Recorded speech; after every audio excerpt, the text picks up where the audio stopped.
اگر آپ کے گھر میں میران، کلٹس، کرولا یا کوئی بھی پرانی گاڑی ہے تو آج کی خبر دیکھ کر شاید آپ بھی پریشان ہوئے ہوں گے۔ سوشل میڈیا پر کہا جا رہا ہے کہ 20 سال پرانی گاڑیاں بند ہو رہی ہیں، لیکن کیا واقعی ایسا ہے یا ہیڈ لائن کے پیچھے اصل کہانی کچھ اور ہے؟ اور سب سے بڑا سوال، اگر یہ پالیسی واقعی لاگو ہو گئی تو سب سے زیادہ اثر کس پر پڑے گا؟ آج اسی بات کو سمجھتے ہیں۔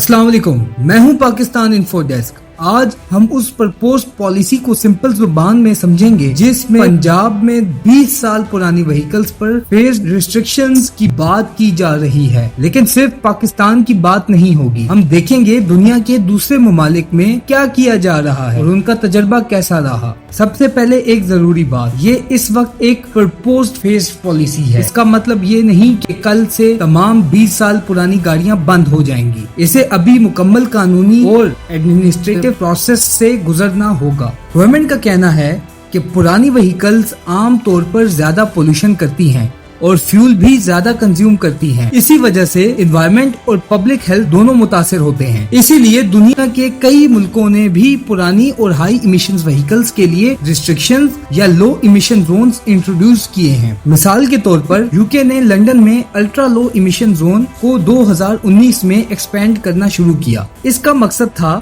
کہ زیادہ پولوشن کرنے والی وہیکلز کو ڈسکریج کیا جائے۔ فرانس کے کئی شہروں نے لو ایمیشن زونز بنائے جہاں کچھ پرانی وہیکلز پر ریسٹرکشنز لگائی گئی۔ جاپان بھی کئی سالوں سے اسٹرکٹ وہیکل انسپیکشن اور ایمیشن سٹینڈرڈز فالو کرتا ہے۔ اسی وجہ سے بہت پرانی وہیکلز دھیرے دھیرے روڈ سے کم ہوتی گئی۔ لیکن ایک بات کامن تھی، کسی بھی ملک نے اکثر ایسی چینجز ایک ہی دن میں نہیں کی۔ لوگوں کو وقت دیا گیا، رولز اسٹیپ بائی اسٹیپ لگائے گئے اور ٹرانزیشن پیریڈ رکھا گیا۔ پاکستان میں کیا ہو سکتا ہے؟ اگر فیوچر میں یہ پالیسی اپروو ہوتی ہے تو ممکن ہے پرانی گاڑیوں کی ری سیل ویلیو بدلے گی، یوز کار مارکیٹ میں بھی تبدیلیاں آئیں گی، لوگ کلینر اور فیول ایفیشنٹ وہیکلز کو پرائورٹی دیں گے۔ لیکن دوسری طرف عام آدمی کے لیے نئی گاڑیاں خریدنا بھی ایک چیلنج ہو سکتا ہے، اس لیے امپلیمنٹیشن کا طریقہ بہت اہم ہوگا۔ لیسن، اس خبر کا اصل سبق صرف گاڑیوں تک محدود نہیں۔